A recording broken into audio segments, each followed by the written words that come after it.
Yeah, I think we are live now. We can start. Okay, hey everyone. This is SAS-K, Skeptics and Atheist Society of Kenya. My name is Morioki. Today we're discussing racism and tribalism, which is worse. We'll talk about the causes, which is worse, and the solutions. Yeah, my name is Morioki. So kindly watch till the end and feel free to like and subscribe. So guys, welcome everyone.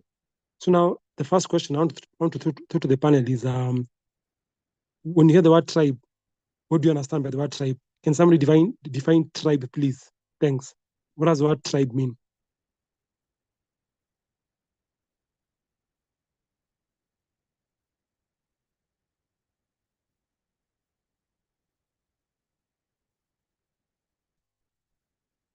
Dorcas, when you hear the word tribe, it means what? Okay. Tribe. This time I've not consulted the dictionary, so it's just off the top of my head. I would say a tribe is a group of people that share a particular traditional background.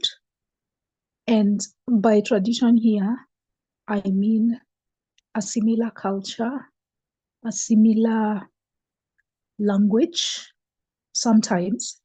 In other cases, like among the Hutus and Tutsis, they speak the same language. But for most other tribes, they speak different languages. And I feel like language is the distinguishing feature for tribes.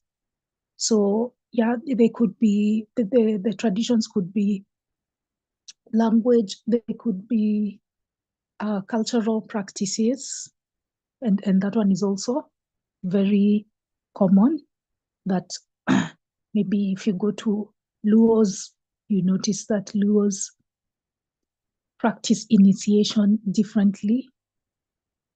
Previously in the past, nowadays they don't. They used to knock off 6 front teeth for their initiation, while the Bantu tribes circumcise their boys.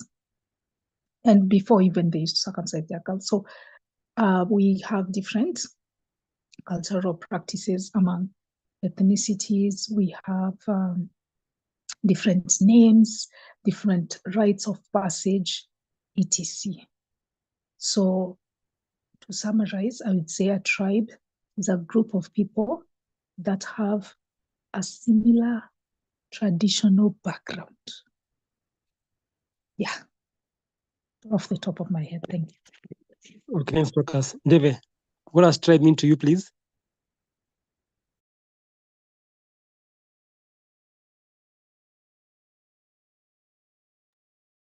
Deva is still connecting. Okay, fine. How about Chilwe? What does tribe mean to you, please?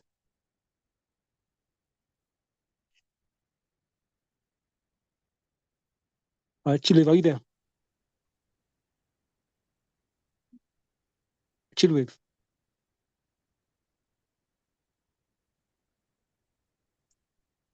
Are you there, Chilwe? Okay, fine. Stano, what does tribe mean to you?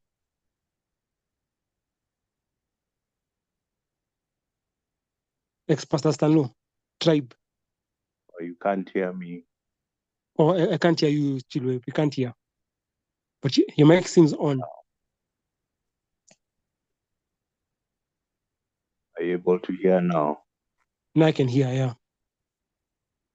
Yeah, I was saying I largely agree with Dorcas that tribe is mainly like culture, language. It can also be stereotypes. It can also be traditions, and it can also be physical characteristics. So, yeah, I think that's what defines tribe. Like if you're comparing a tribe to a race, like black people are a race, and then there's like the nation of Kenya, then within that nation of Kenya, there are like a lot of tribes. So I think a tribe is like what, the second smallest subdivision of people. I think the smallest would be like a clan. So that's how I would define a tribe. Thanks, Tulip. So maybe I can read what I have here. For me, I have a tribe is a social division in a traditional society consisting of families or communities linked by social, economic, religious, or blood ties with a common culture and dialect, typically having a recognized leader. I can repeat that. Tribe is a social division in a traditional society consisting of families or communities linked by social, economic, religions, or blood ties with a common culture and dialect, typically having a recognized leader. About the leader, I'm not sure about that. That's what I have. So it agrees with what most of you are saying. Fine. So thanks. What about race? Again, talkers, when you hear race, what do you hear? Thanks.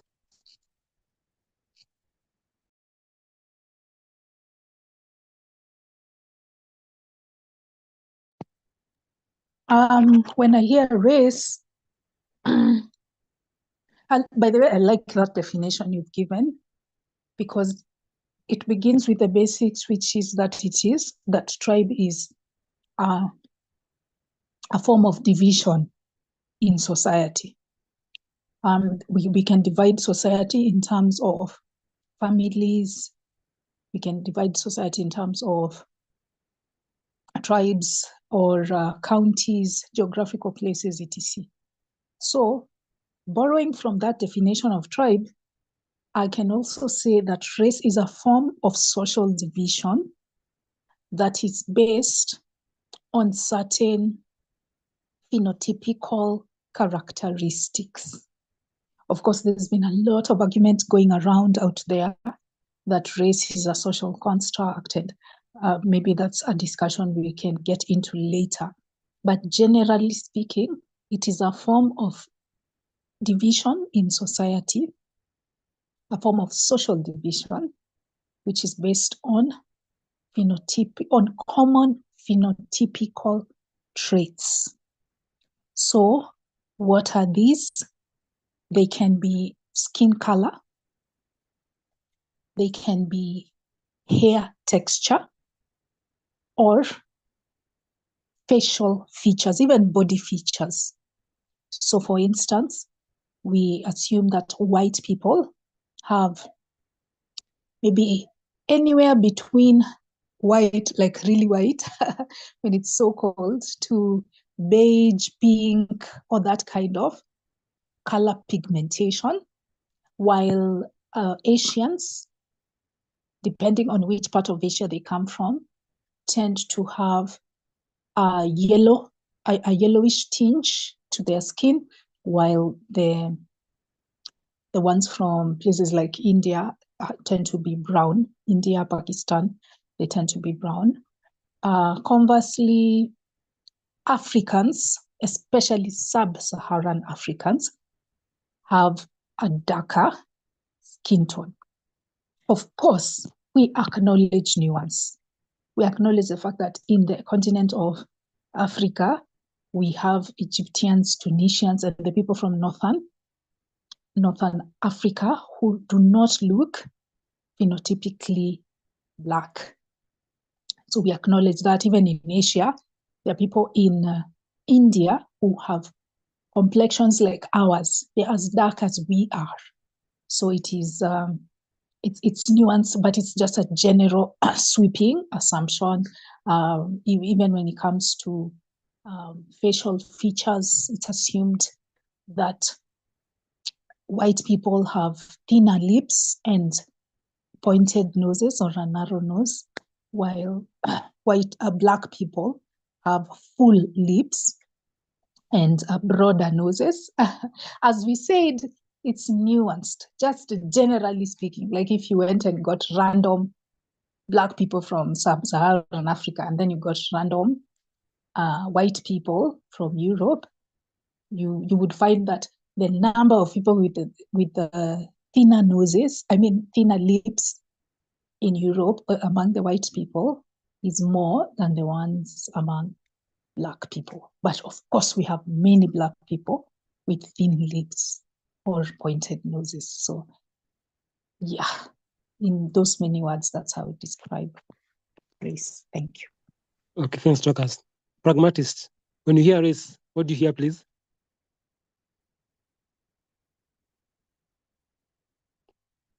Pragmatist, are you there? I think I will sit that part out, the definition part. Okay, fine. Okay. Apology. When you hear race, what do you hear?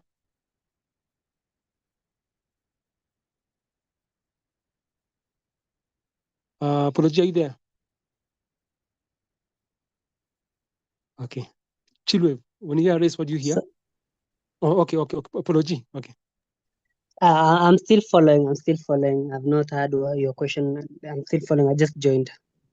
Okay, fine. I'm asking, when you hear race, what do you understand by the term race? How would you define race?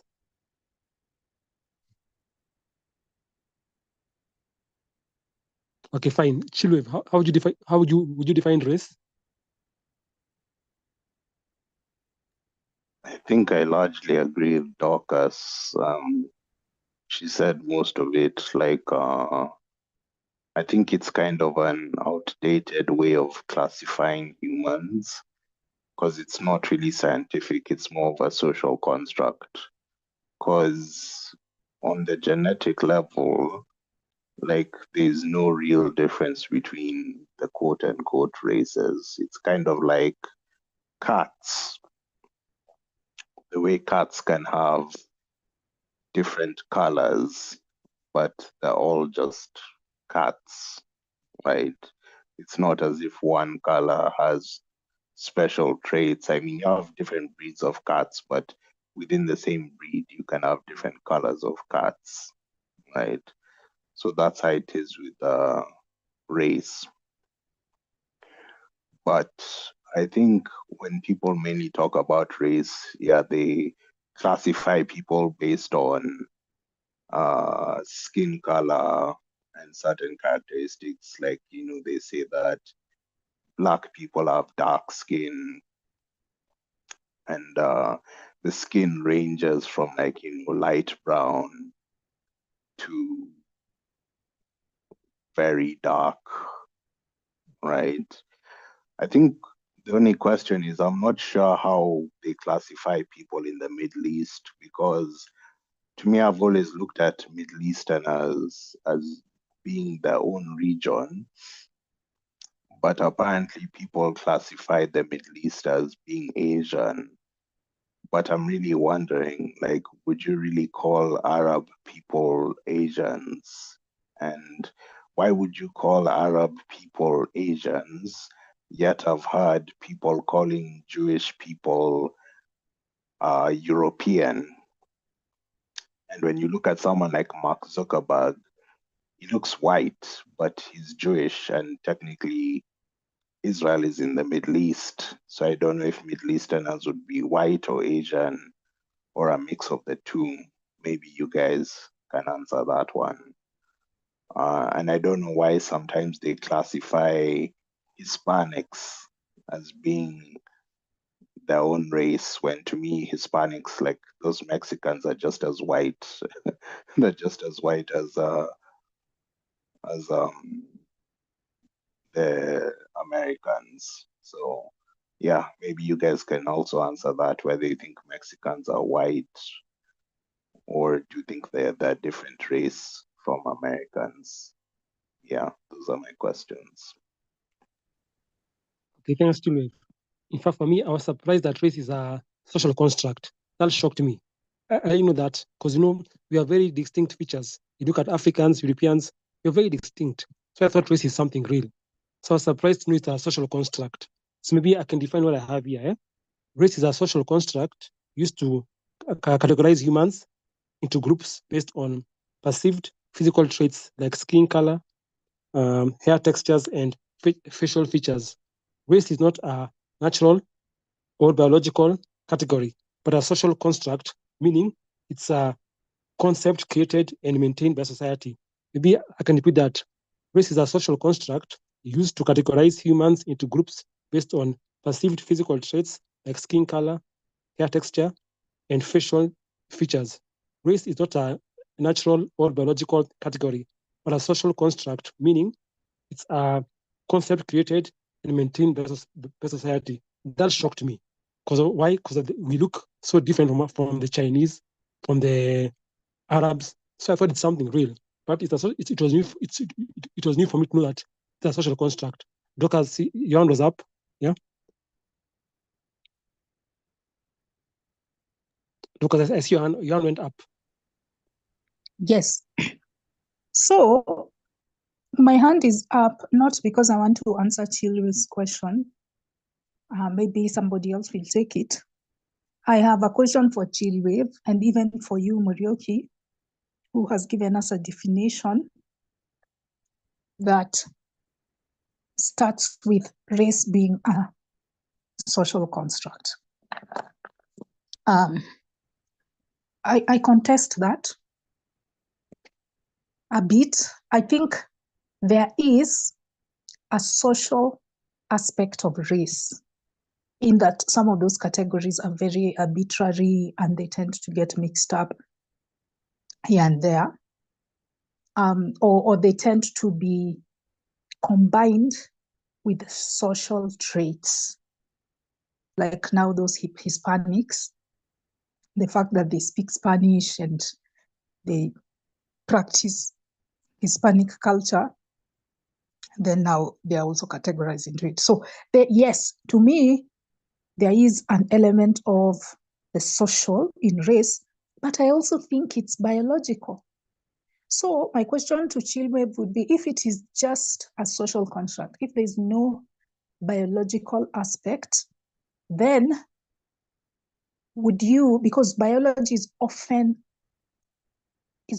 depicted by genes, by traits that are passed on to one's offspring. So if Chilwe, a Black man, you meet, I'm using a very biological term, you get down and dirty with a Black woman, yeah, let's say myself, and I give birth to a child with phenotypically white features. Even as they grow, sometimes when they are infants, they look really similar. But even as the child grows, the child is 5 years old, and they look phenotypically white. I'm not just talking about the skin tone, because they could be albinos. That's a possibility. They could be albinos. We might have recessive albinism gene in either of us, in both of us, because it has to be present in both parents for you to have a child with albinism. So apart from the skin tone, the child also has silky hair, and they also have all of those other stereotypically white traits, like the pointed nose and the thin lips. Yeah, but the hair texture thing, my hair is kinky. I don't know about Chilwe's hair. I think it is kinky. I don't think the emoji he has on his profile photo represents how he looks. So his hair is kinky, my hair is kinky. Then the child's hair is silky straight. Even after washing it, even when they dip in the pool and all that, and they're white, they look, they have that beige complexion. You wouldn't think twice. You wouldn't consider the fact that Dorcas may have played an away match in that situation. So in that respect, it is biological that those racial traits, those racial features the parents possess are passed on to their kids. So, okay, it's a very long question, but what do you have to say to that, Chilwe, and also Morioki, or anybody who believes that race is purely a social construct? What about when you have children with the same person, the same race, and they come out with features that are stereotypically of another race. Like two Chinese people, two Asian Chinese people bear a kid who is black, complexioned, with textured hair. Yeah. Wouldn't they ask some questions there? Yeah. Thank you. Okay, thanks. Lucas, maybe I can add, it says that race is considered a social construct because it's not based on clear biological or genetic differences. Yeah, it's not based on clear biological or genetic differences, but rather on social ideas, historical events, and political systems. Now that's why they say it's a social construct, because it's based on social ideas, historical events, and political systems. That's the reason they give. Then also that humans share about 99.9% of their DNA. The DNA of humans is almost it's very identical, no matter your race. It's very similar. So that proves that we're just the same. Okay, according to these people, Okay, Stanu.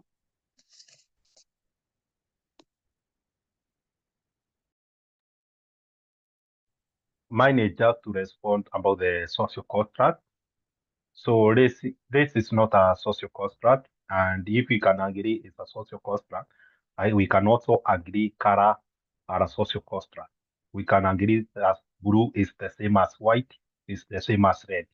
But here is a very clear. This is a red, this is a blue. So we cannot say we can name them as blue or both as white. So if there is clear difference, that means we only come up with the names to differentiate this. We differentiate between table and a chair because of the way they look. So they according to their appearance. The same case about races. We name black because they have a black skin, or the hair is different from the other person. The other people we name them as a white. The other another color. So and according to what the theory I've seen about the Jews, there is some mix up of Jews with the Western. For example, some claim the Prime Minister Netanyahu is half caste. It's between Americans and the Jews. Is half caste. So that means that is why you find his color, his skin color, is not resembling exactly a Jews. So and that is why most of the people believe that the Israel today is not the real Jews, because when they look the skin color, there is somehow different from the way we expect Jews to be. So the skin color is very clear. It's like trying to say that is the same as right. Thank you. So, Stanu, question. So this DNA being the same, 99.9% DNA means nothing to you, because they're saying humans share about 99.9% of their DNA. Mm-hmm. Yeah, DNA can be the same. Yeah. But can be the same or almost the same. But the color, according to what we know about the color, is because of the geographical where you are located. That is why you find the Chinese have different color from people from US and different color from people like here in East Africa because of the geographical differences. That is why we find there is changes in our texture or in our color because of where we are located. Just the same as animal. You may find animal in Africa is different from another continent because of the geographical differences. That is where we find those differences in our color. Okay, fine. Deve? Thanks, Tanu. Deve? Thanks, Muriuki. Now, I have a problem with defining racism other than a social construct, because way before, I think before slavery, maybe in the Egyptian times, people didn't have the race categories, and so there were no problems. But as soon as we had race categories, then we started having problems. Therefore, the race categories are there because of somebody clever, just like religion, somebody really clever putting those race categories there for a reason, because maybe they were uncomfortable, or they knew a few things that we didn't know yet about numbers and about possibilities and things like those, something that made them uncomfortable. Now, the reason I will say that, the other reason that I will say that race is a social construct is that mainly the people that adhered to race and the superiority and all that said that if you have a drop of non-white blood, you are not white, you are another. Then came Obama, and that seemed to say, hey, wait a minute, stop calling that guy black because he is also white. See, you see where the social construct fell apart, because they saw that, okay, here is a guy that's not white and he's the boss of us. We need to justify this. We need to justify either that he should be who he is and not be black, or and not be white, while we have defined white as this, and here he is and he's overturning everything over us. So I think we need to change this social contract of as for who is white. We need to claim this man. So to me, that is where it becomes a social construct, because we cannot scientifically, for example, the way we used to say that the sun went around the earth, because that's what we see. It is actually just so clear that it is the sun that is moving. We're not moving. That's how clear it used to be to us. So the same thing with this thing that we see, that this person is different. Their eyes are different. They've got blue eyes. My eyes are brown. So they're different. But now we've got the science that that's just a physical thing. The eye is made of the same cells. Their eye is made of the same cells. Their eye color is just has got a different pigment from mine. So it is to me, it is social. Thank you. Social creation. Thank you, David. Pragmatist, please.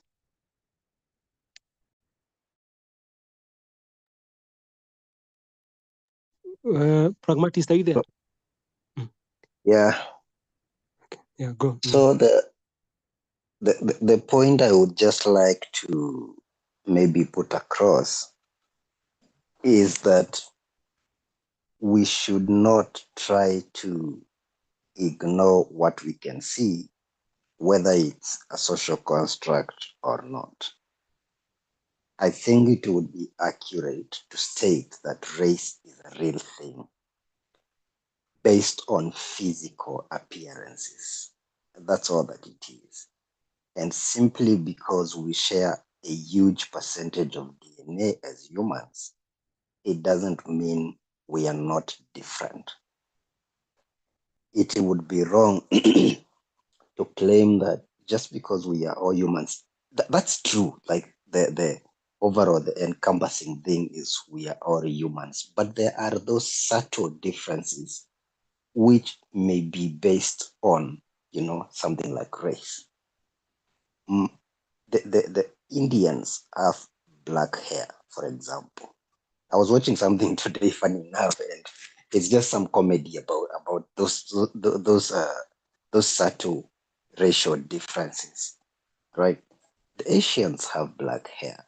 I also have black hair, but I would be crazy to claim that my hair is just the same as that of the next Asian. Not even just all Asians, but Indians to be specific. Those guys have cute hair. We need to accept that fact. Like they have beautiful hair. It's just awesome.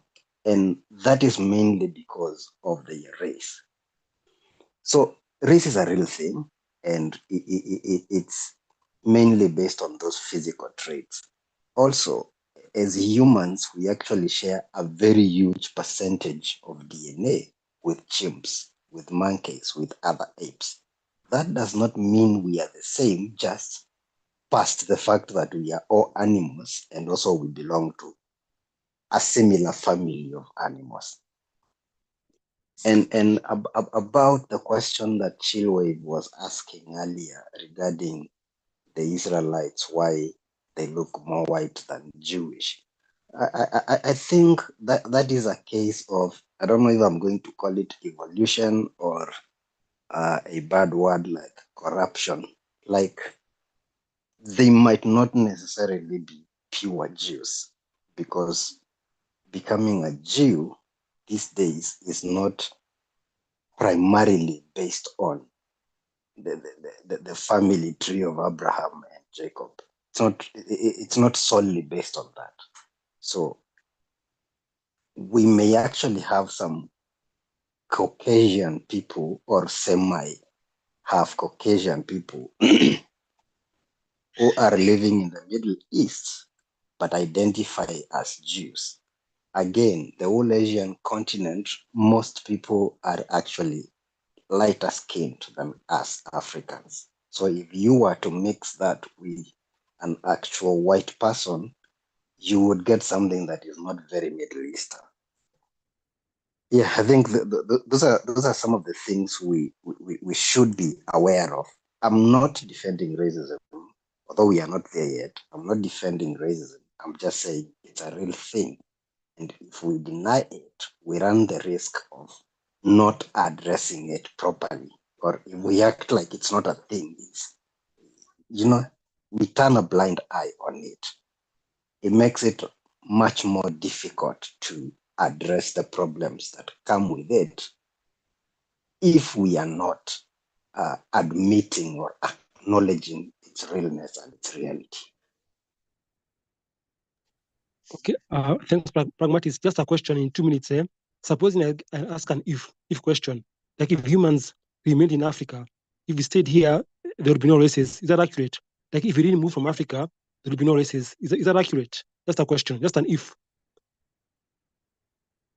That's genuinely a question that I don't have an answer to, because I really don't know what would have happened if people never migrated from Africa. And again, I can't even state with 100% certainty that all humans originated from here, even though there are some evidences that the first humans were from Africa and all that, and then they started migrating to other countries. Maybe, just maybe, simultaneously there were other people evolving in other continents. I'm just throwing it up there. So I don't know what would have happened if people never migrated from here. Sometimes I even ask myself that what would have happened, for example, if my forefathers did not go to settle in the Lower Eastern region, for example. But that's a question I can't answer, because this happened. You get me? It happened, Yeah, and now we are. I get you. I get you. Mm. Yeah. Okay, thank you. Okay, Chilwave. Yeah, to answer Dr. question, what we mean by saying that race is a social construct, we're not saying that there are differences. You're breaking, Chilwave. Chilwave, you're not clear. You're not clear now. Can you hear me now? That's better. Mm. Yeah, I was saying, to answer Dorcas's question, when people say race is a social construct, we're not saying that there aren't differences between people. What we're saying is that these differences don't really fall into neat categories, and they are more of a spectrum. I believe the word is it's called a clinal variation. So you can think of a spectrum like height, in the sense that people go from short to tall, but we can't really say where that everyone below this height is short or everyone above this height is tall. I mean, a lot of people might say 6 feet, but it's relative to each country depending on the average height. So what that means with race is that, for example, with skin tone, just the way you had put it, you have Africans that are very dark, then it goes to light, and then, for example, you have Indians. And as you said, there are some Indians who have darker skin and darker skin than black people. Like, I have seen Indians with darker skin than me. So how would you categorize us? Would you now say that because he has darker skin, that he's the African and I'm the Indian? You see, that's what they mean. It's not that clear cut that, yes, there's a difference. And there are other features that would make him appear more Indian, but it's not a clear line. And in terms of the hair texture, if you look at the Ethiopians and Somali, they also have the wavy, curly hair, right? The hair is not as rough as us. But again, would you classify them as Caucasian or would you classify them as African? So that's where these debates come in of what's more important, hair texture or skin color. Even with slanted eyes vary. Like, I think even some of the Khoisan have slanted eyes, and I don't know if they might be ancestors of some of the people who migrated into Asia. And the question is, how can you have both Indians and East Asians, like Japanese? How can you both classify them as Asian? Yet they're very different. Indians don't have slanted eyes, and the height is the average height in India is also a lot taller. Then I mentioned, for example, like South Americans, that they look very racially ambiguous. So yeah, that's what they mean. So there are differences, but it's a spectrum. You can think of maybe black people on one side, and then you think of like the Ethiopians and the Somalis, then you think of the Indians, then maybe you think of the Arabs, then maybe you think of the Asians, and then the white people. But even with Asians, you can have an Asian with lighter skin than a white person. And with hair and eye color, there's some Australian Aborigines genetically, like they're black, but genetically they have white hair, not white hair, blonde hair and blue eyes because of the place that they lived in Australia. And they don't have any white blood in them. I think even Berbers, like the Barbary pirates that lived in North Africa. We have 1 minute, please. 1 minute. Okay. Even the Berbers also had like blonde hair and blue eyes. So yeah, the bottom line is there are differences, but we can't, it's hard to neatly categorize people. It's obvious when the spectrum is very far, but when you ask what's in between a black person and a white person, that's where things get tricky. So yeah. Yeah, they say the DNA is the same. That's the thing. We share the DNA is 99.9% of the DNA is similar. I think that's the thing scientists talk about when they say the social construct. Okay, now tribalism, Doctors, very quickly, tribalism means what to you, please?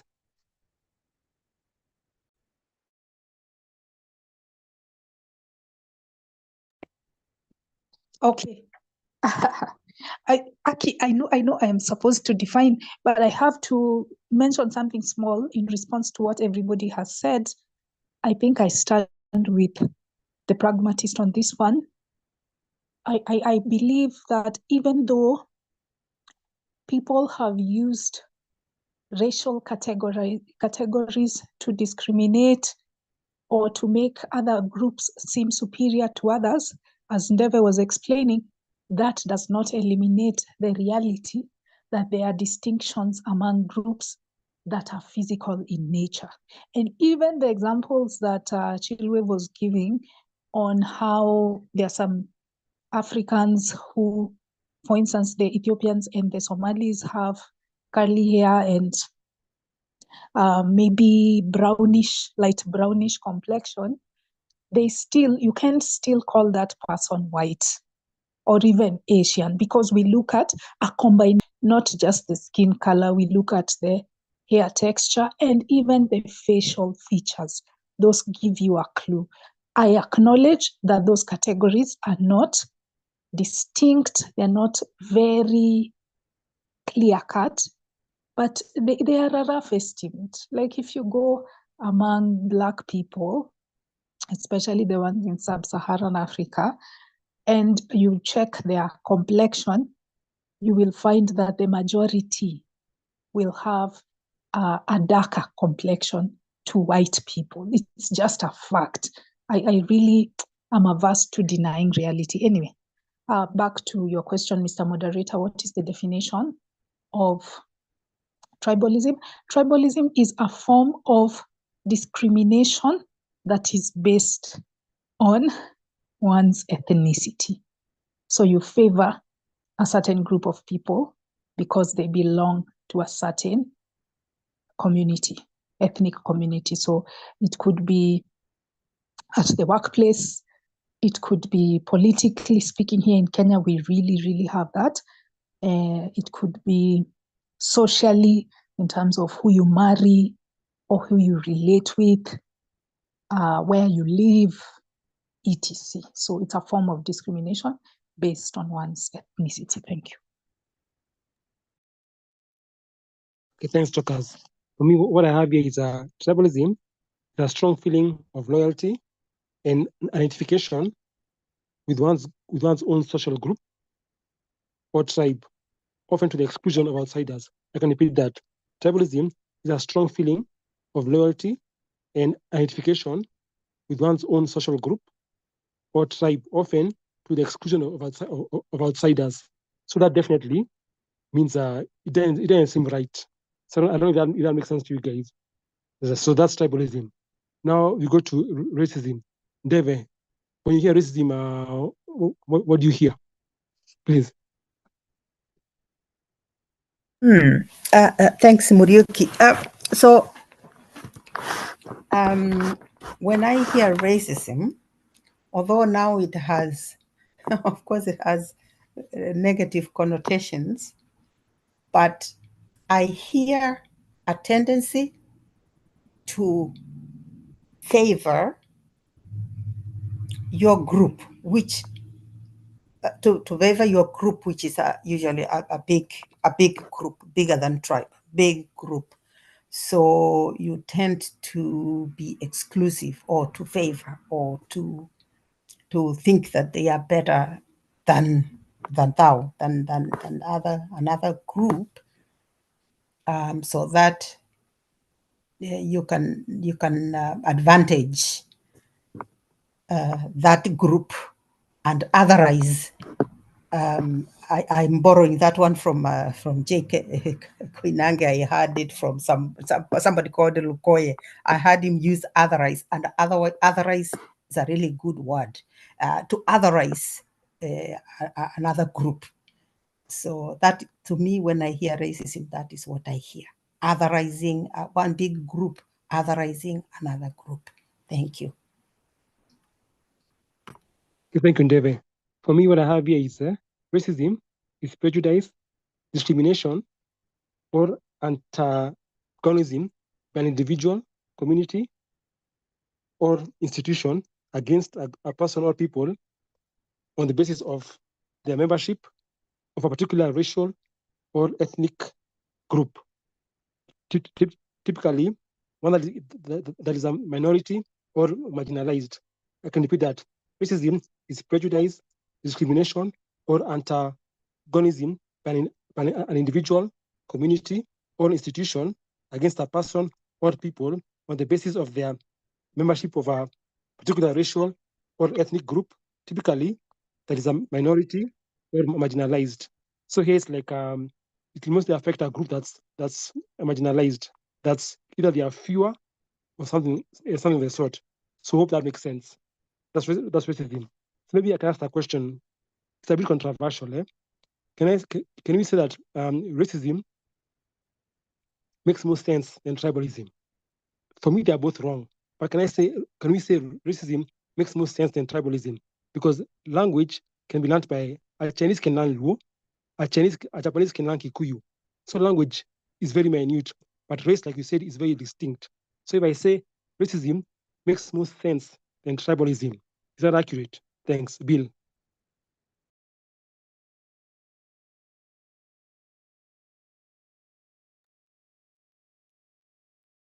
Bill, I saw your hand up. It went down. Okay. Hello. Yeah, Bill. Yeah, go.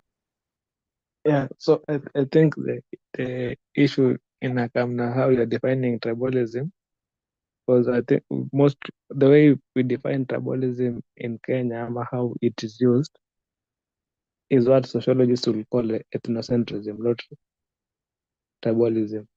Because the distinction based on ethnicity is not tribalism. Tribalism is any social group that's tied by various factors. Maybe the same way, maybe you can call ourselves maybe like people who share an ideology and consider themselves a tribe, not necessarily having the same language and all that.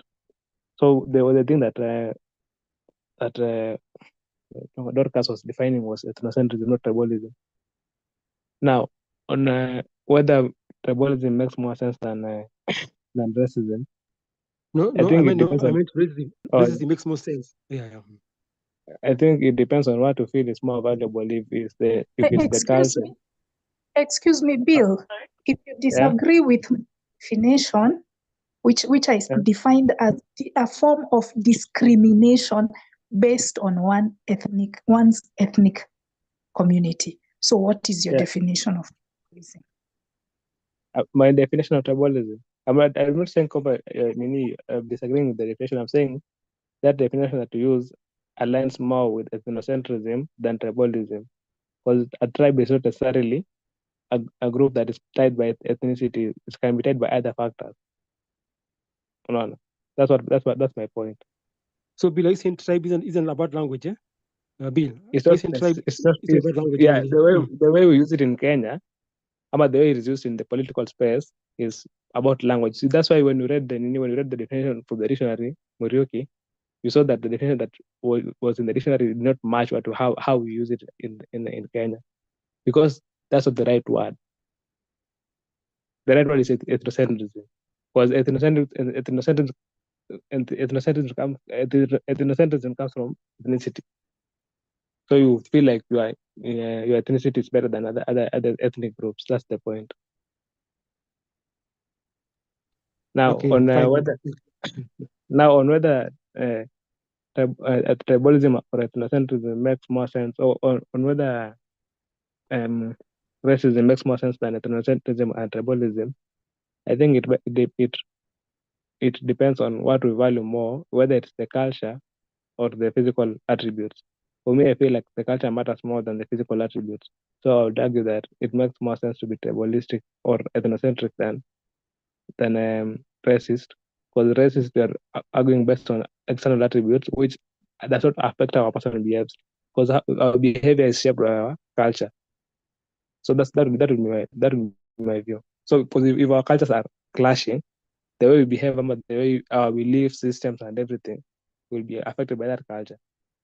But when the external attributes are, they don't really affect how we act. So it doesn't make sense to like judge someone harshly because of how they look, but it will make more sense to judge them harshly because or what they believe. I'm done. Okay, Bill, a quick question. You see, a Chinese is born a Chinese, but a Chinese can learn Kikuyu. You see, tribe is something that can be learned by people, but race is something that's natural. So as I'm saying, race, it's wrong, but it makes sense because tribalism is a joke because language can be learned by anyone. Even a Russian can learn Kikuyu. So how can you judge somebody based on tribe? You hear what I'm saying? The thing that I'm saying is, even if you say Kwamba, you're using that tribe the way you're using it, like how it is in Kenya, tribe is more than just the language. It's the culture, like the food you eat, how you marry. That's why, how the marriage, from marriage, how you initiate, how you the rites of passage and everything. It's more than just the language. So learning Chinese doesn't make you Chinese because there are other things that make you Chinese. So let us say, for instance, I'm assuming Muriuki or Kikuyu.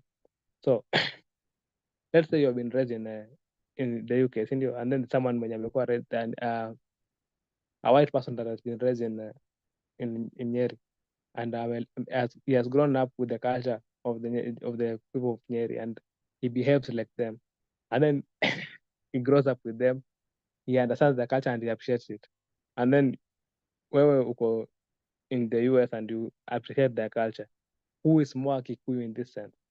And who does it make more sense to discriminate? The person that values and respects the culture of that ethnic group, or the person that despises the culture of that ethnic group? Especially, especially if the cultures clash. Let us say, for instance, if your value systems are very different, you value individualism and they value communism. So these two things are clashing. So it is harder for these two people to get along than for people of different color who have the same values to get along. Okay, thanks, Bill. Talk us.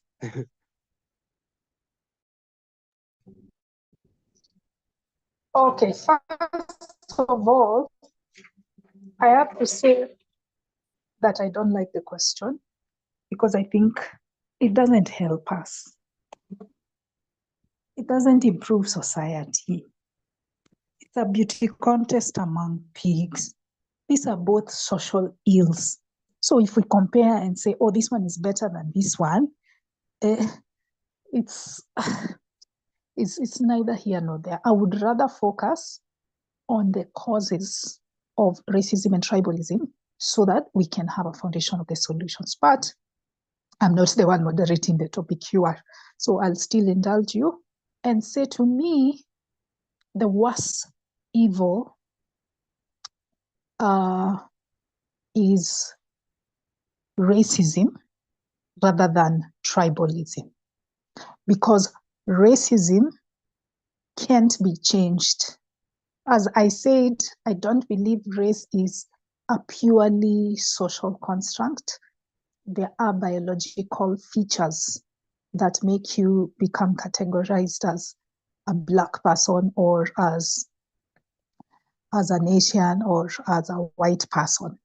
So once you go to, let's say, Poland or Germany, the way you look as Morioki, you go to Germany and you meet some neo-Nazis who are racist towards you. They don't even know you.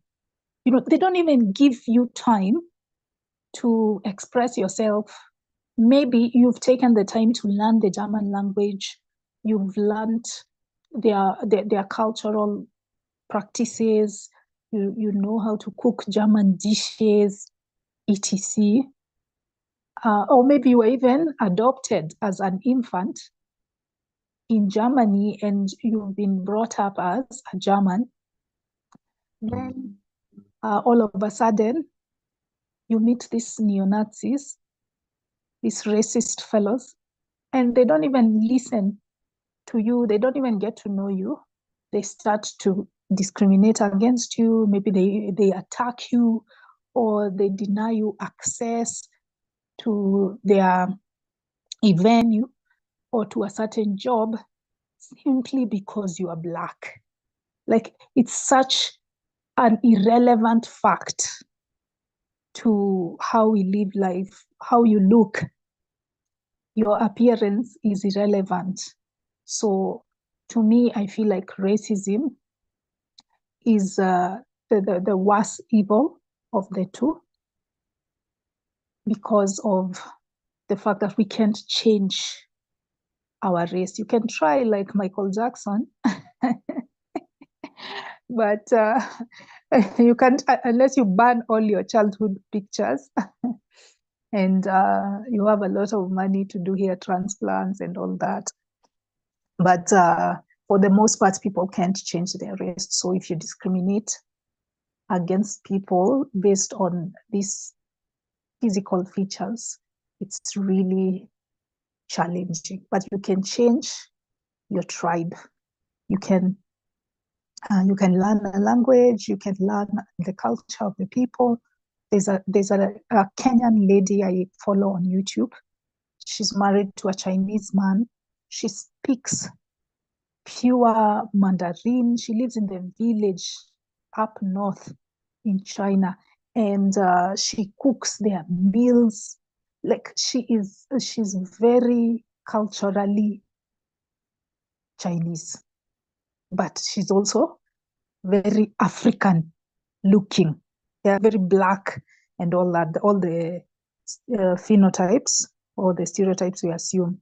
So if this person is discriminated against, it is really unfair, since she can change how she looks, even though she's changed how she lives her life. But as I said, both are social ills, and I feel like it's so useless to compare them anyway. Thank you.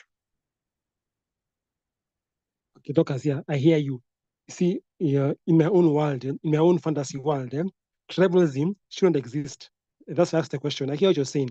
For me, it's a joke to fight over language that's man-made, that can be learned by anyone. Now, for me, racism exists because you can tell a kid that these are Chinese, these are African. He'll see the difference, and you can teach him we're all human. But language, tribalism is a joke, because it's something that human beings made to communicate with each other. So tribalism, for me, it's comical. It's comedy. In my world, it shouldn't exist. That's why I asked the question. Okay, pragmatist.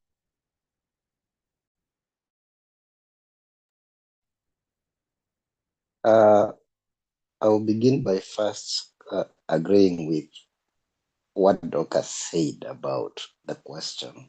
It's really a question that shouldn't even exist, because it's kind of eating into some important time that we could probably use to discuss, I don't know, bigger issues. But still, I would say I see where you are coming from with that question.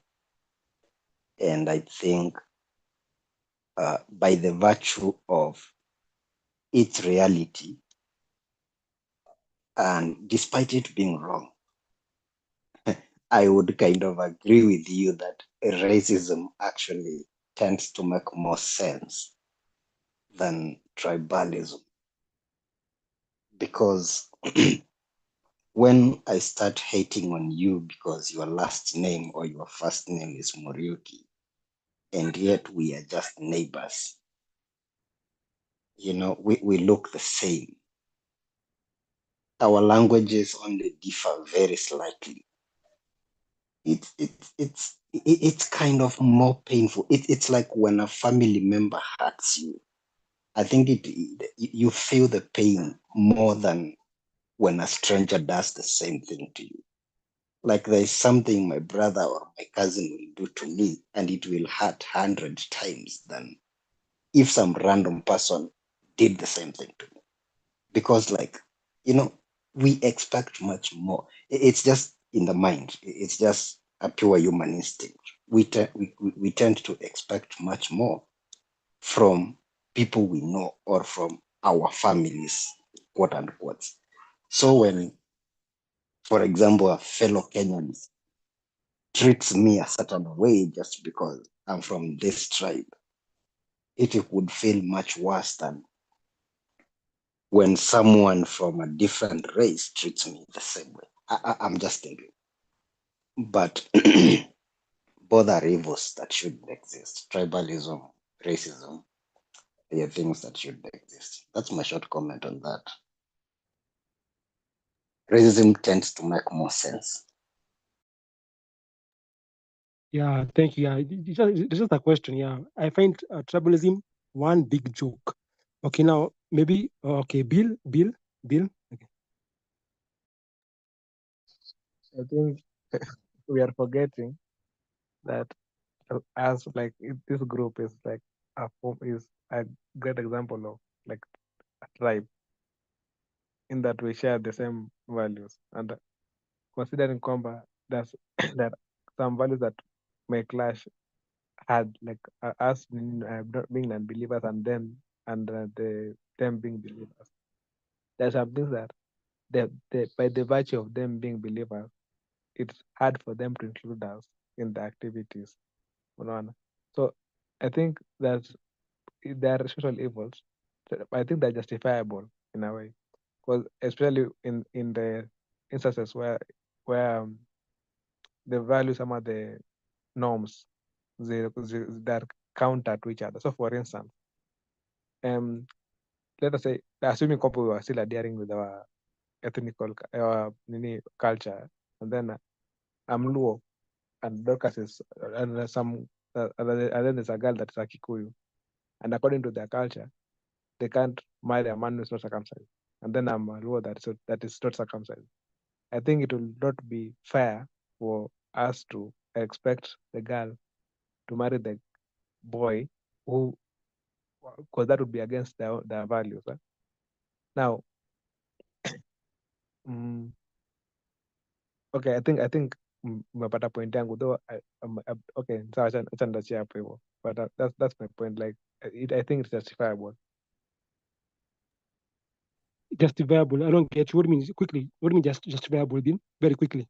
I don't get you. Like 2 minutes. For instance, for like the example that I've given, for a Kikuyu lady and a Luo man, the man that's not circumcised, and maybe in their culture they expect the man for a woman to get married. Yeah, she has to be married to a man that is circumcised. Now, expecting her to now an example of tribalism is now not marrying someone because of their tribe. Now that this tribe has influenced how the person has behaved in that they have not been circumcised. Now I think it would be unfair for us to expect the person to oversee that when it's contrary to their values. So that's why I would say it's justifiable. But Bill, the Luo is still a human being, eh? He's still human. I'm not saying combat is a human being. I'm not saying combat is a human being. Yeah. I'm not saying combat is not a human being. I'm saying, and I'm not saying combat is right. I'm saying it's justifiable in that you can see why they're coming from. Okay, fine. Okay, yeah. Okay, I get you. Yeah. Like culture. You mean like culture, eh? Tradition or something. Yeah. Okay, fine. Okay. Now let's go to the causes, eh? Causes of tribalism and racism. For example, I think of the 207. I don't want to be political, but these clashes of Rift Valley between the Kalenjin and the Kikuyu. I found it quite it was very unfortunate to see Africans fighting like that. Then look at the history. Mother, they say it's Kenyatta's fault. The colonialists in Kenyatta took Kikuyus there to the Kalenjin land.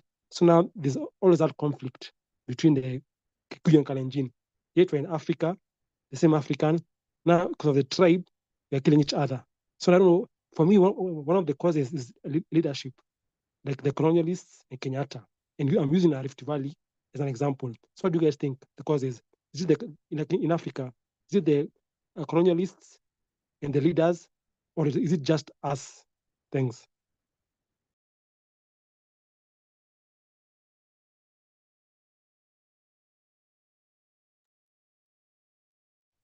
And Dave, what do you think? If you use the Rift Valley, for example, between the Kalenjin and the Kikuyu, it was very unfortunate to see Africans fighting like that. So who's to blame? The past leaders, the colonialists, or is it us? Dave, what do you think?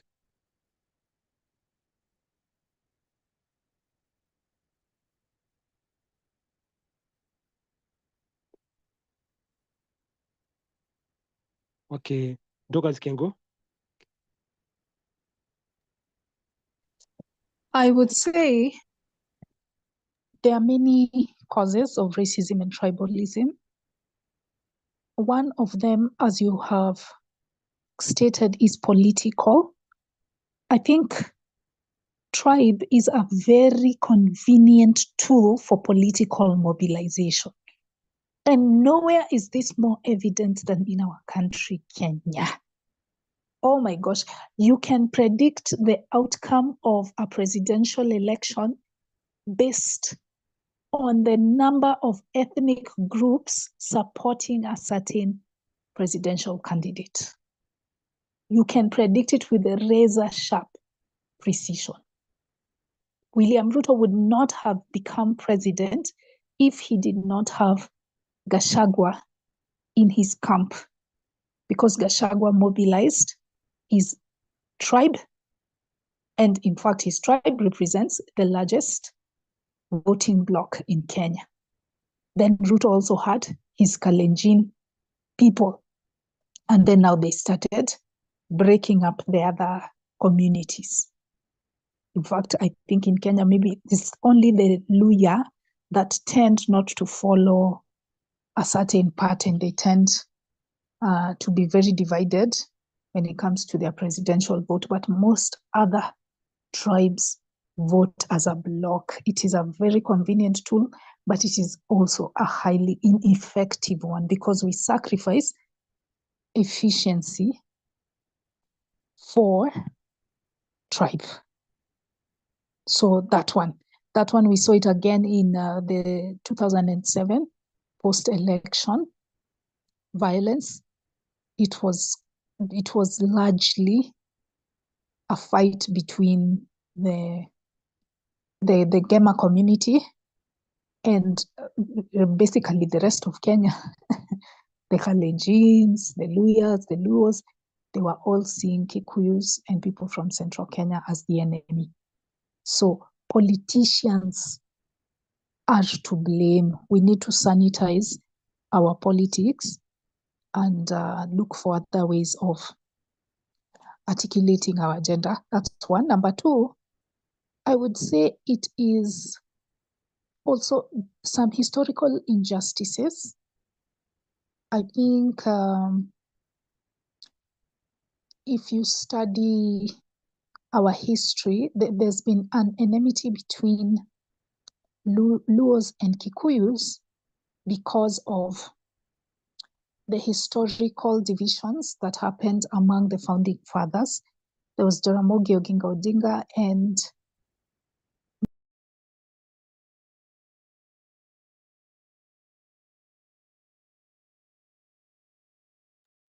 I think we've lost Dorcas. Pragmatist, what do you think causes tribalism? Is it leadership, colonialists, or just us? Pragmatist. Oh, okay. Pragmatist. Okay, let's go. Apology. Thank you. For me, I think the number one main cause of tribalism is the human's inherent need to be safe and to be secure, and that's that is something very common. For example, like if you are in a particular place, take for example you are in China, and someone you overhear someone talking your tribe, like you'll just get that immediate feeling of safety, security, or feeling of an ally around you. The only problem is that people overstepped with this tribalism thing, like using it as a consideration to make very important choices like political choices and governance choices, employment. That's now where they go wrong. Like we have overstepped our allegiance to tribe. Yeah, so that's I think it comes from our inherent need to be safe and secure, to have an ally who is like us. Okay, thanks, Apology. Well, Billy, your hand was up. It went down. Billy, you have something? Yeah. So I think tribalism, it stems from some evolution, about social evolution, in that these are societies these are groups that live together for so long, and they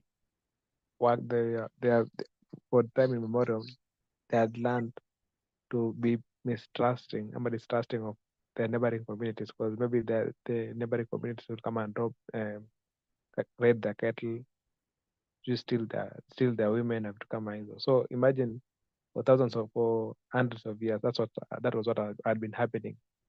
So it's very difficult to remove that idea combat. These people who are not part of this group of ours are out to get us from people's minds, because I think we have been mingling with each other for across tribes for like 100 years. Like a person maybe was raised communities that were maybe in the western part of Kenya, they had very limited interaction with people from the eastern part of Kenya. So this mistrust had been there for a very long time. Plus another thing, you find kwamba, okay, me as an example, I've been raised in, I've learned with people from other communities. So I have a more open view of them. I'm like, I understand them from the perspective. But you can think of a person who has lived their entire life with the people from their community, and everything that he knows about the other community is based on what they see on the news, about what they hear from people from their fellow or what they hear from their fellow tribesmen. So they get this very negative idea of what this other community does. Like, your entire life you've been told about how campus ni wachawi, or I don't know, this tribe wezi sijui ni wakoaje, and then that's the only thing you know about that tribe. You develop a very mistrusting attitude towards them. So I think it's primarily because of socialization, in that you're socialized by the people around you who are part of your community, and the things that I've taught you about these other communities have been negative. I'm done. Thanks, Bill. Pragmatist.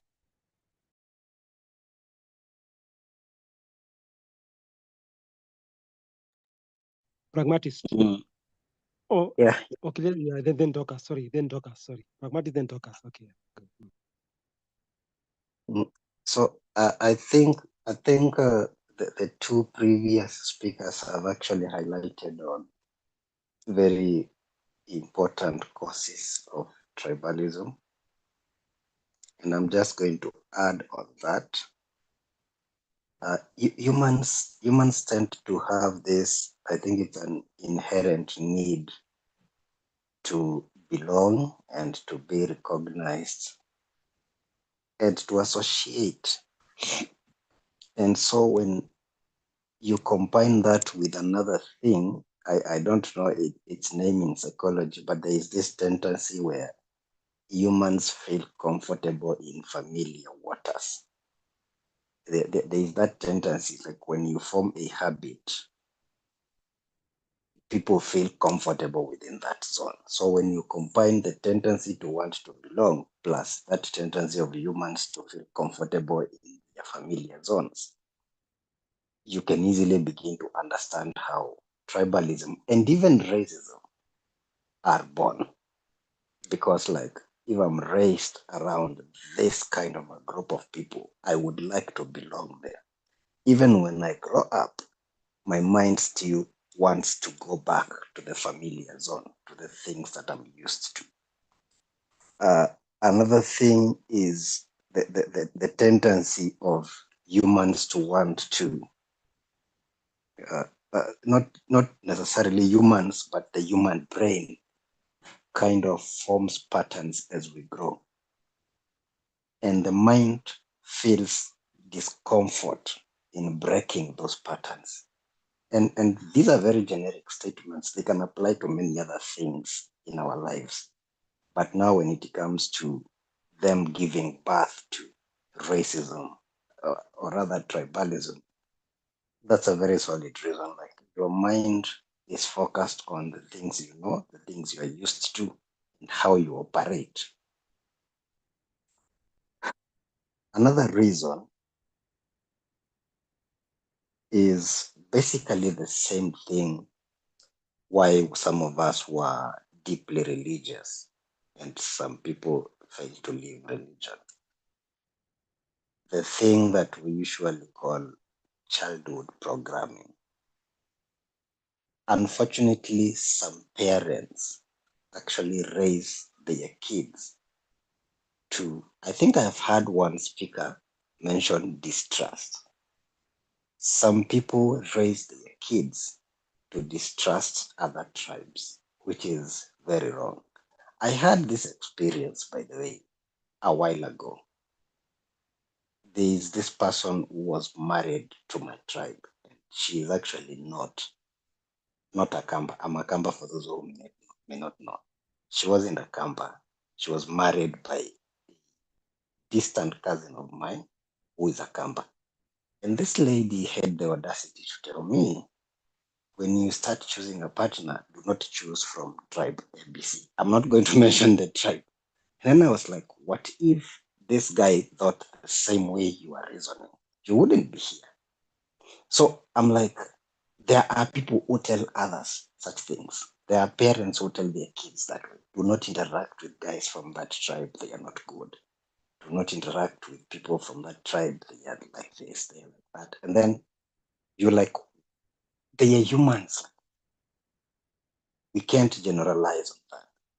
But yes, the underlying reason is programming. Like people's minds get programmed along the way by being taught, avoid that tribe, but stick to your tribe even if they are assholes. Stick to your tribe even if they are this or that. And another reason is just sheer ignorance, lack of knowledge and exposure. And I think the previous speakers also touched on that. The fact that... What is 2 minutes, please? 2 minutes. How many more do I have? 2 minutes left. 2. Oh, okay. That's okay. So like I was saying, lack of exposure is also a big cause. In my, I think it's in my tribe again, we have this saying that loosely translates to, if you haven't been outside, you will always think that your mother is the best cook. It translates loosely to that. Like, if you have never tasted other people's food, you would think that your mother is the best cook. And another one that says, he translates to something like, he who runs alone thinks they are the best racer. Something like that. So basically, that is to tell you that if you lack exposure, there is a high chance that you will think that the things you know are the best.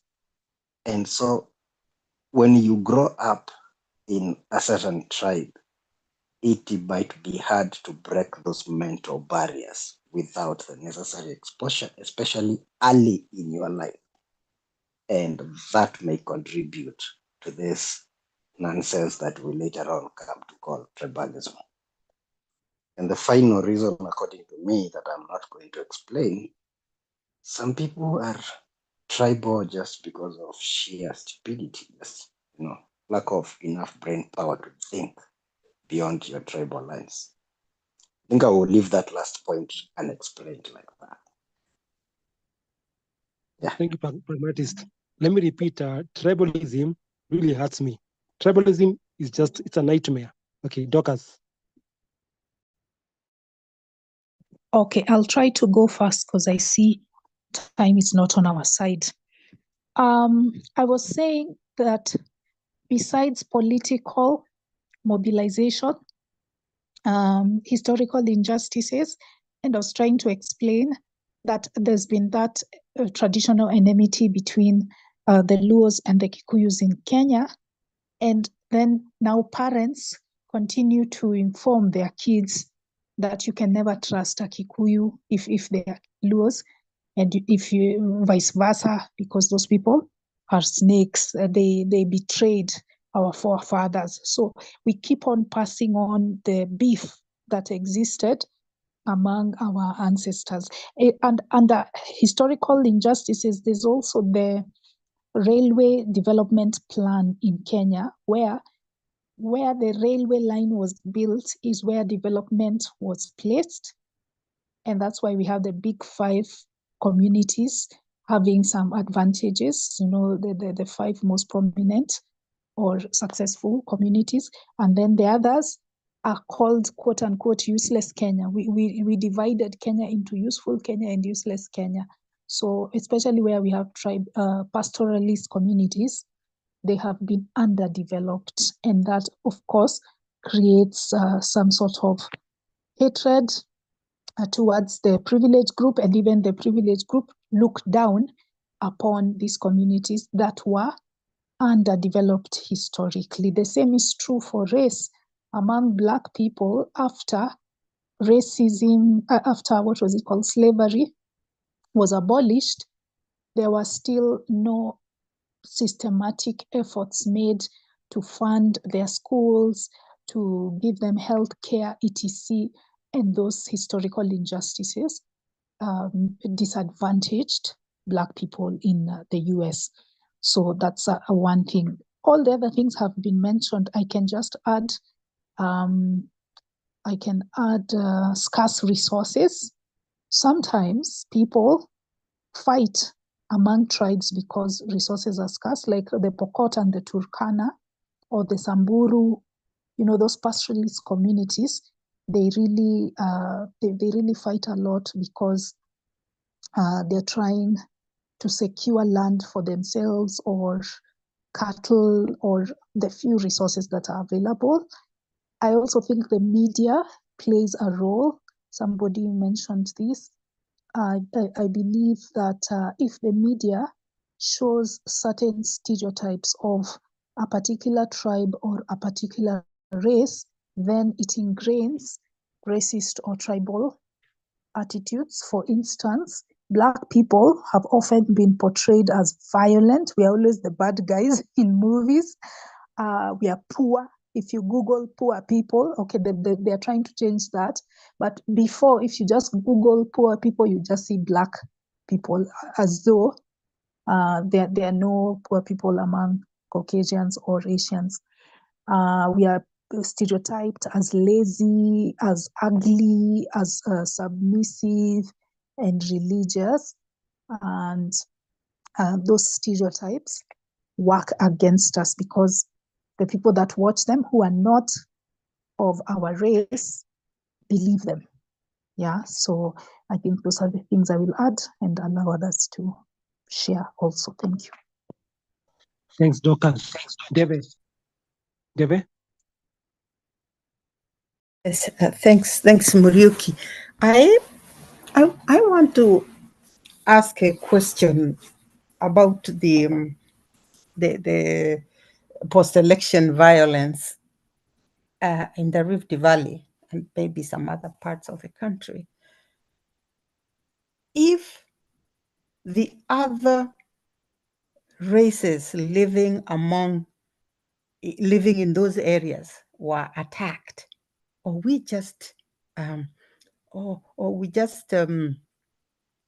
brutalized each other and did not consider the other races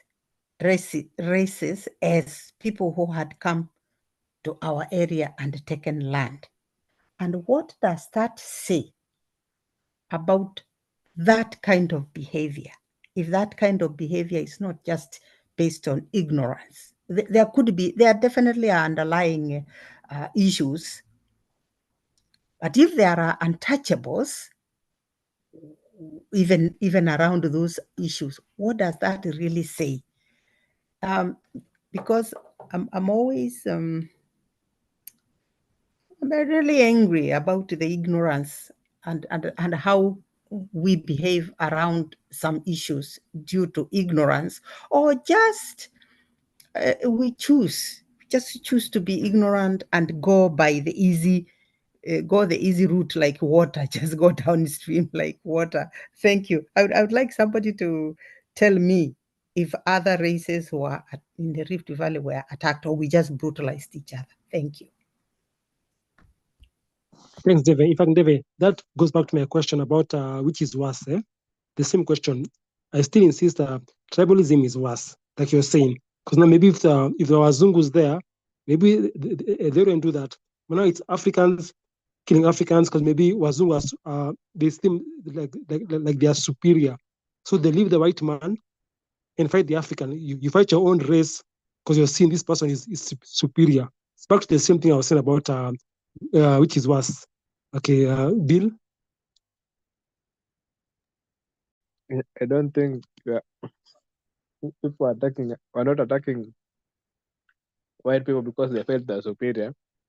I think they're attacking people from other communities because they saw them as an enemy.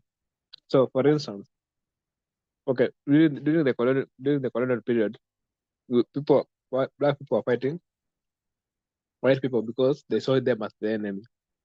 Now, back into the 2007 violence.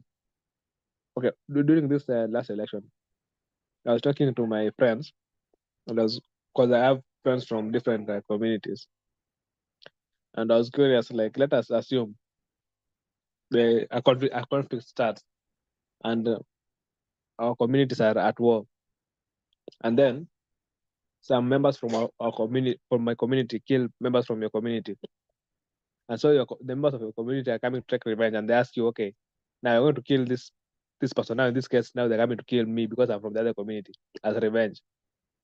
Will you come? So I think it's the same thing in that, like, they think that was fueling the people that made people kill people from other tribes, some other fellow Kenyans in the last election was in 2007 was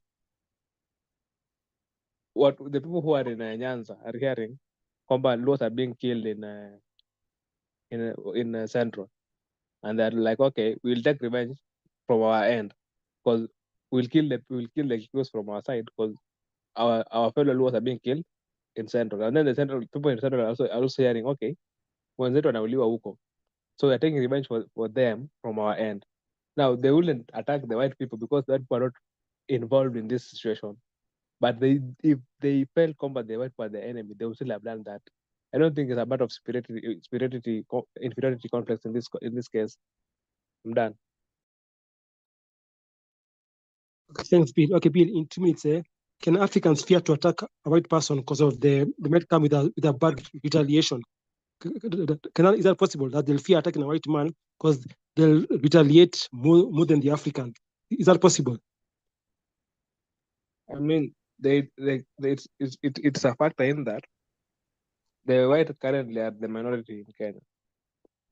So attacking a white person, it is more noticeable, and they have the backing from their country. So like a Mzungu from Britain, Britain is backing them. But on the other hand, let us say a random low boy, a random Kikuyu boy, does not have the support of an entire country. So okay, if let us say the white people were also Kenyans, there was no this affiliation of race and country. I don't think that issue will be there. Like unagopa kupiga mtu kwa sababu is white. I'm done. Okay, fine, thanks. Okay, just a question. These stereotypes. I want to comment on what do you guys think about like Luos. People say that they like fish, they are educated, they are sharp. Then accuse farmers, thieves. Then Luyas like chicken, tea. Now those stereotypes, are they real? I mean, it's just because of where they live. Like I believe the Kalenjins run well because of the hills where they live. That's what I believe. They run well because of the environment. And the Luos like fish because of Lake Victoria. So about these stereotypes, are they real or made up? Thanks. Okay, Dorcas. Okay, firstly, let me respond to David's question.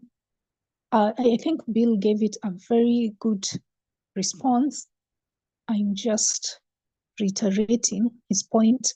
I think it was inconsequential, the white people that were in those areas. For instance, you cited Rift Valley.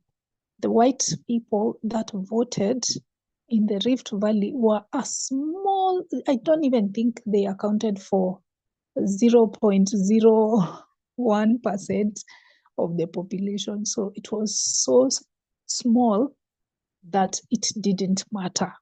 But the number of people that voted for the president at the time, the so-called president, Moi Kibaki, others felt that it was Raila who genuinely won, but the election was stolen from him.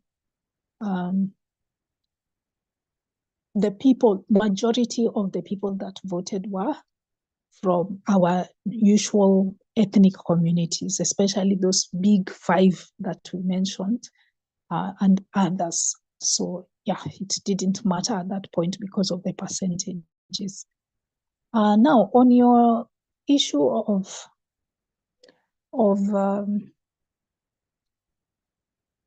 wait, I have lost my train of thought. Stereotyping tribes. Okay, yeah, there's a lot on my mind today, Paka. I forget so quickly. The stereotypes, to some extent, they are true. To some extent, I think when you consider how people are raised, for instance, among the Kikuyu, they are taught to never sell land. Maybe you can confirm or nullify that, Mr. Moderator, because you're one. But they are usually discouraged from selling land by their parents, by their elders, etc.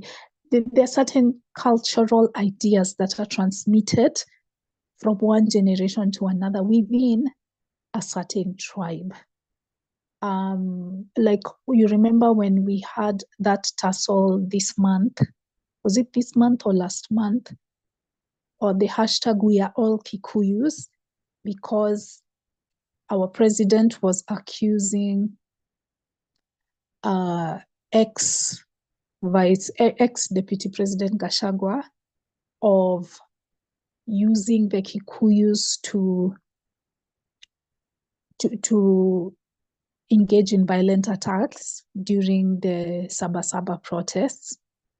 So people were disagreeing with that accusation because there was no proof. The president was just the president, and his ministers, his people were just making this up because they wanted a scapegoat. And on Twitter, as well as other social media handles, people started the hashtag "We Are All Kikuyus," and they started showing stereotypically Kikuyu things. I live in a Kikuyu county, Kiambu County, and there are some things that are just a stereotype, like their love for giberi and the transparent soup and a bit of cabbage, a bit of potatoes, and kamiji. Those ones are there. So people started showing stereotypes, but they portray them in a positive way, in that shouldn't be a reason why you discriminate. So even if you study maybe the number of Luos that like fish versus the ones that are business savvy, if you compare maybe Luos and Kikuyus, you might find that there are more Kikuyus who are business savvy and vis-a-vis the Luos, or there are more Luos who like fish compared to Kikuyus. Some of those stereotypes might be true, but it is no reason to discriminate against people because of those traits. They are very superficial, and we shouldn't write off somebody simply because they are a Luo. You just assume, they are a Luo. This is a business partnership. Luos are not good with business. Luos are good being employers because of that stereotype you have in your head. So I will not go into business with a Luo. No, that is not right. You're using stereotypes to discriminate. You need to give everybody a chance when you are considering them for 1 minute, okay. 1 minute. When you're considering them for a certain opportunity. Thank you. Okay, thanks, Lucas. Now let's go to religion. Can we say religion enhances racism? Because like for like Christianity and Islam, Africans were not there. So is it fair to say that religion, the main religions like Islam and Christianity, can encourage racism like towards the Africans? Because in the Bible, we're rarely there. In the Quran, we're not there. So can you say that science can stop racism, but religion will enhance it? Is that a fair statement? Comparing science and religion and racism, that religion will encourage racism, but science can destroy it. Bill. No, I think the only thing that can stop racism is culture, not religion or science. Because at the end of the day, no matter what, let us say science relies on data, and data, the impact that data will have will depend on who is interpreting the data. So a person who wants to believe black people are inferior will just interpret the data in a way that makes black people inferior. Will structure the questions in a way that will make black people inferior. So for instance, when they're checking the intelligence between the blacks and the white, I don't know, when the first time when they're doing the intelligence test, they found the black people were less intelligent, and that's because the way the questions were structured was set to favor the white people. Now that was science, and you could say from this was definitive proof black people are inferior to white people. It's the same thing with the religion.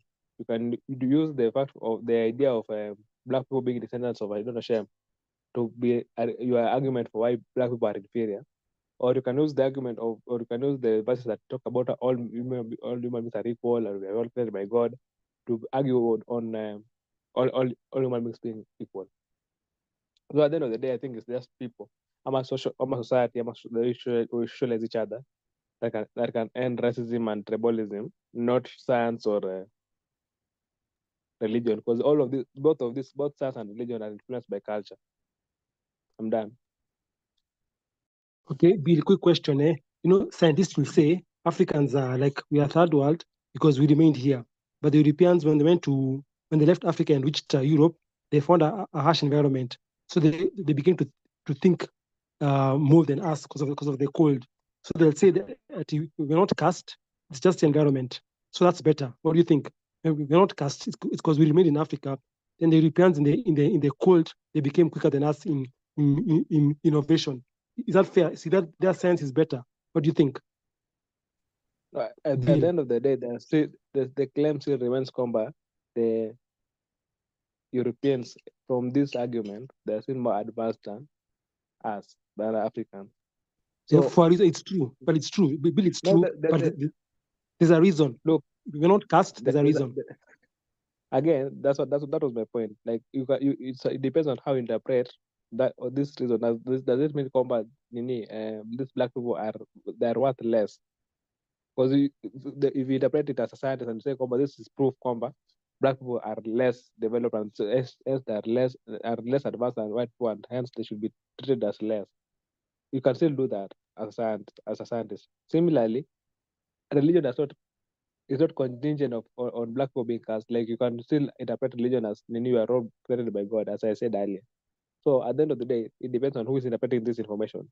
Whether the information comes from religion or science is inconsequential. I'm done. Okay, thank you, Bill. Deve? Thanks, Muriuki. Now, the part of religion. Now, religion, particularly the Abrahamic faiths, starting with Judaism, followed by Christianity. Islam might actually be a little bit better there with the division. I mean, religion is about, those religions are about dividing people. It's about division, the chosen, the chosen, the chosen. So when you have in a family the chosen, or in any group, maybe in our context in Kenya, if you have some chosen people that have to be treated well, or they are the chosen people, you set your journey right away with a problem that will never be solved, because one part feels the chosen and the other part feels not the chosen. In fact, I'm always surprised that people are still Christians when they are not descendants of Abraham. You're not descendants of Abraham. I don't know what you're doing there, but anyway. So yes. So when you start with the religion, you start that the Abrahamic, you start with a problem right now. Both Buddhism and other religions do not have that kind of problem. But guess where Africans are? They are into Christianity and Islam, somewhere where they don't belong, because they are not descendants of Abraham. But anyway, I'm done with the preaching. Thank you. Maybe somebody will move us from that needle where I've moved it to. Thank you. So, David, you a religion will enhance racism, right? Did I get you right? Absolutely, because there is the chosen people. Okay, fine. Yeah. Thanks. Dorcas. Yeah. Thank you. Thank you. Dorcas.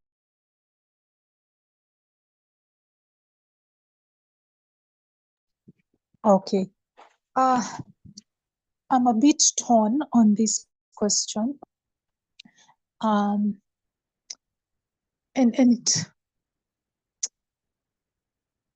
Because I have points for both. So I agree with what Bill said, that sometimes science can be used to mobilize people based on race or tribe. And also religion can be used to foster tribalism. Here I'm thinking of, for science, I'm thinking of Nazism. I think Adolf Hitler and his cronies kept talking about the Aryan race, how it has a biological advantage to other races, especially above the Jewish race. So they were co-opting. Dorcas, excuse me, Dorcas. Stanu, you have how much time left? Sorry, Dorcas. Stanu, how much time do you have left? Stanley, how much time? Okay. We Dorcas, are let's almost. continue. Yeah, we are almost. Let's have 10 minutes. Okay, Dorcas, continue. Sorry. Okay. So let me rush. I think, they used scientific principles. They used evolutionary biology to justify their racist policies and to exterminate the Jews. So you can see here how science can be used for evil. And of course, religion also, there is that aspect of racism. When you think of the Christian faith, it is, when we look at symbols of Christianity, especially the Catholics, they depict a white Jesus with his blonde hair and blue eyes. Even Mary, she's stereotypically Caucasian. That's something to your psyche. As a Black person or as a non-white person, it does something to your psyche when divinity takes the form of another race. And the race in which divinity takes looks down upon others that don't belong to that race. A white Jesus has often justified the white savior complex by white missionaries that come to our continent. So that's how I would answer the question. Thank you. Yeah, thanks, Dorcas. In fact, I read somewhere that the Europeans blame the Jews for killing Jesus. They say the Jews killed Jesus Christ, so they hate the Jews. Okay, El Maestro.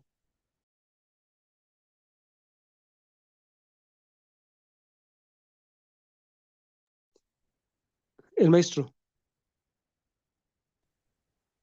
Okay. Well, doing good.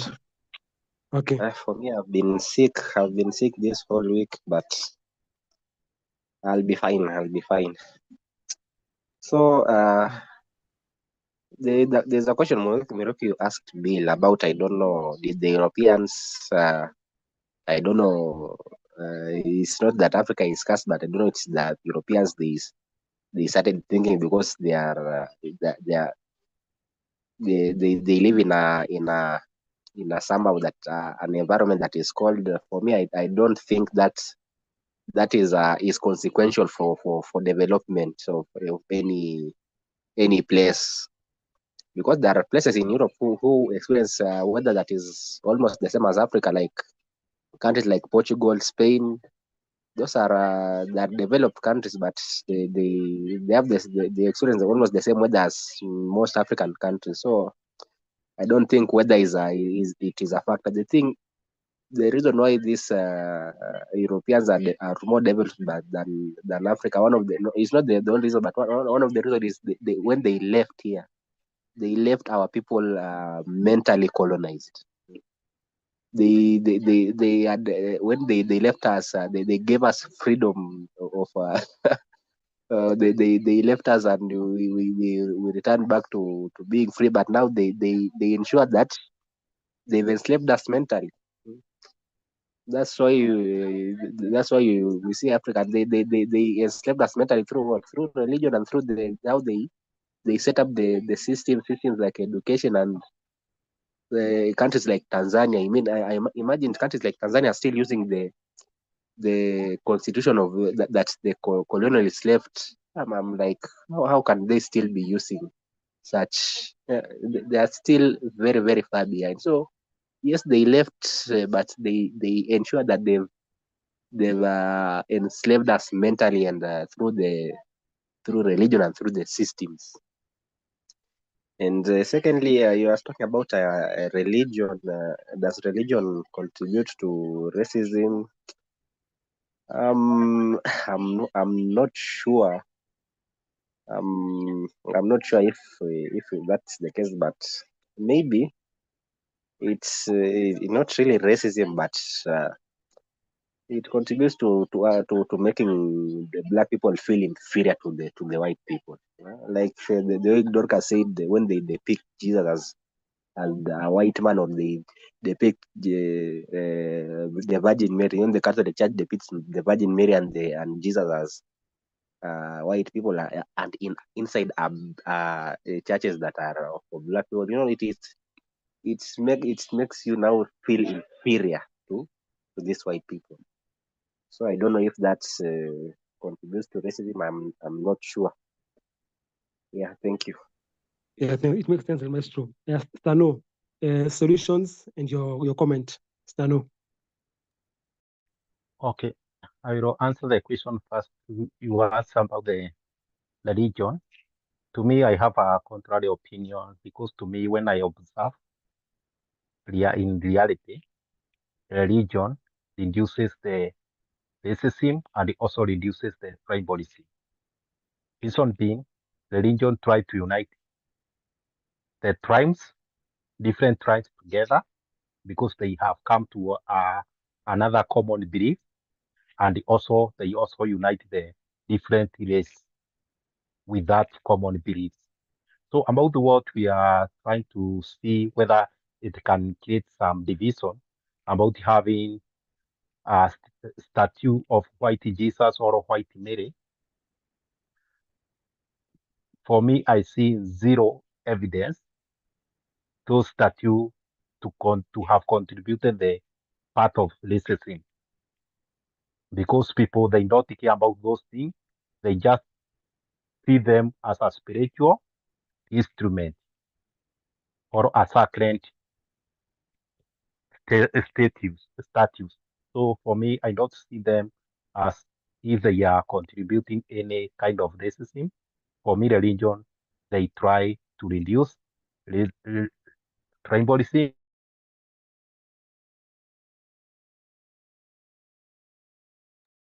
Stano, you're there? You're breaking, Stano. You're breaking.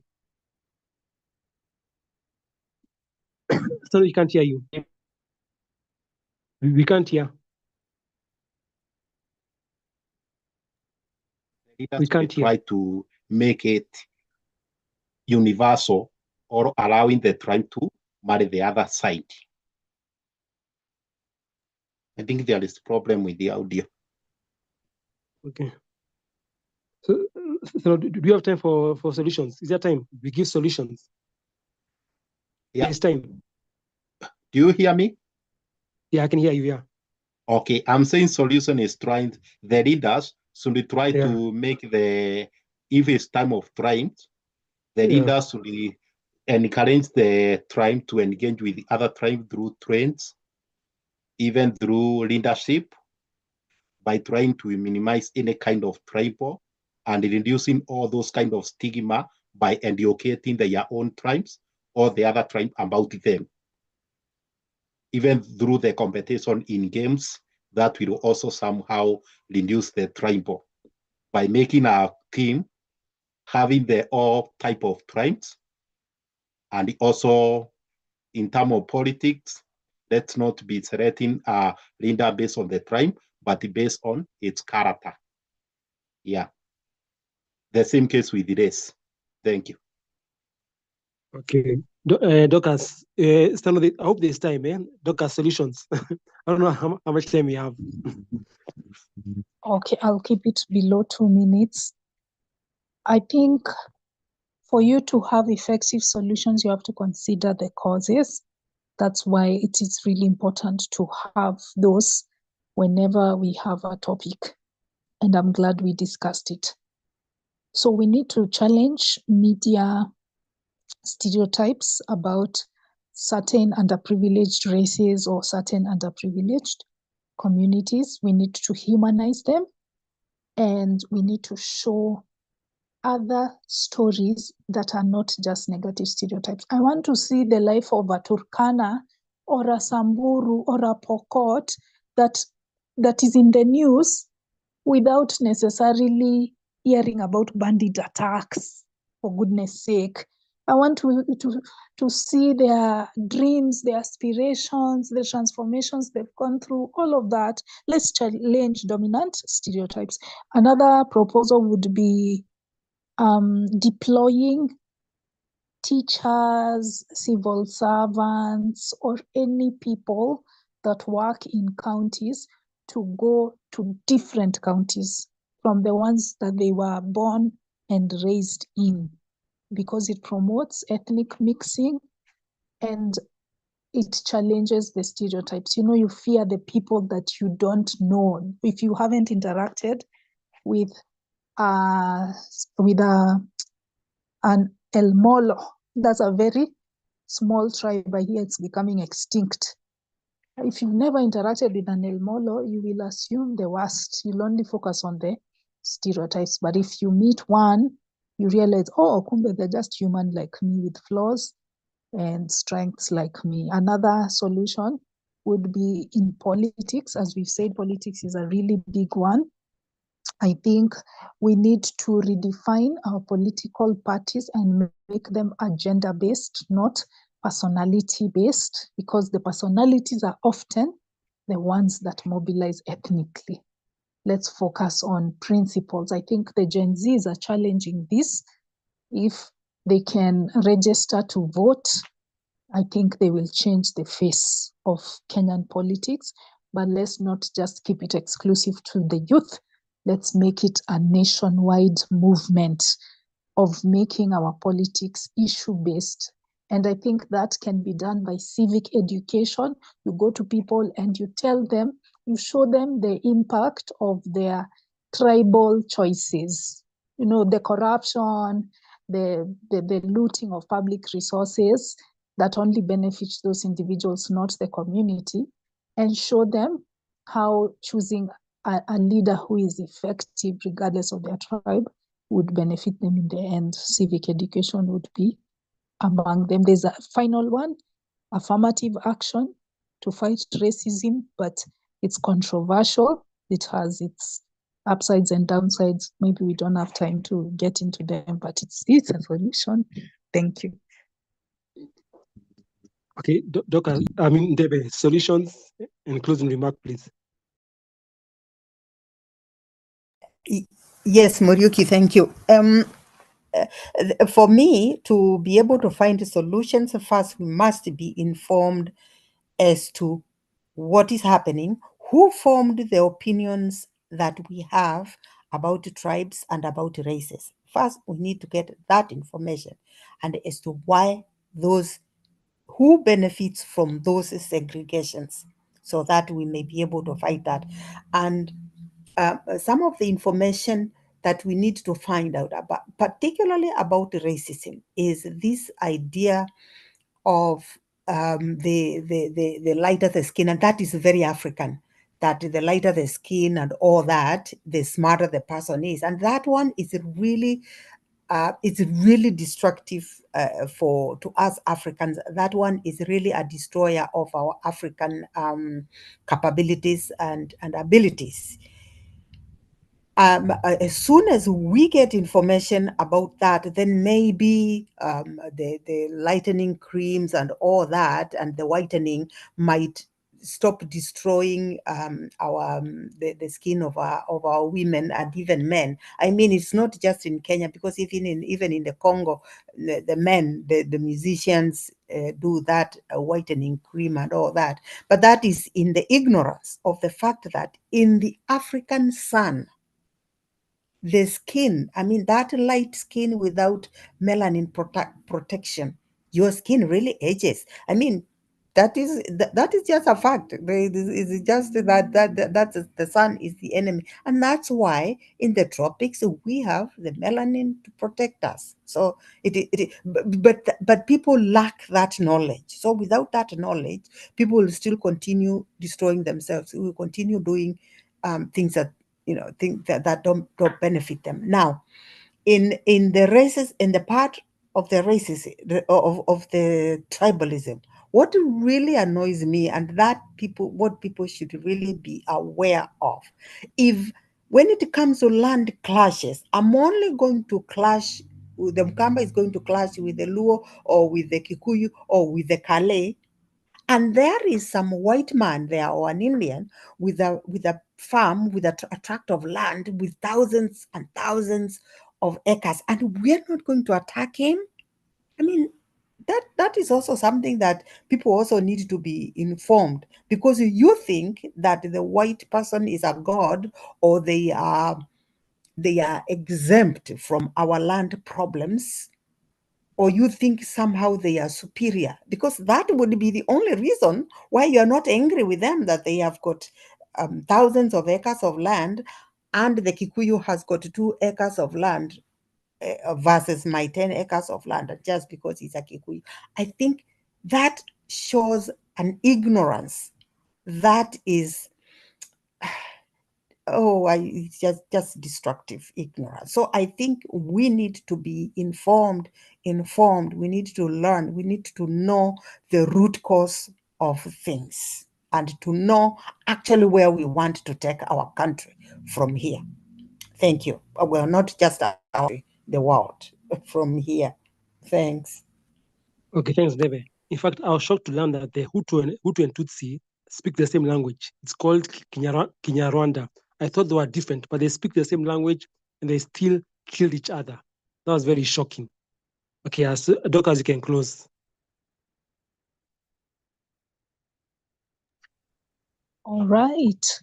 Thank you, Murioki, for moderating this very relevant topic. Oh my goodness. I keep saying ethnicity is the great cancer that is destroying our country. Ethnicity. Dokas, time was short, Dokas. Time was too short. Time was short. Okay, for sure. Yeah. So thank you so much for doing your best with the limited time. Thank you, all the participants. I was glad to see some new faces.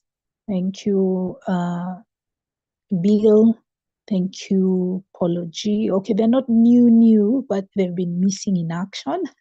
I was also happy to see the pragmatist among us. Then there were the other regular attendees like Chillwave, Deve, and El Maestro, who came in slightly later. There are also some silent watchers. We see you, and we are glad that you could make time for the meeting. So let's meet next Friday for a different topic. Actually, we are starting a new month with a new set of topics. Please remember to fill in the survey form. We don't have a lot of time because we would like to have the hangout at the allocated time. So please fill in the survey. You might win a prize and contribute towards more effective hangouts. Take care, guys, and have a lovely rest of the weekend. Like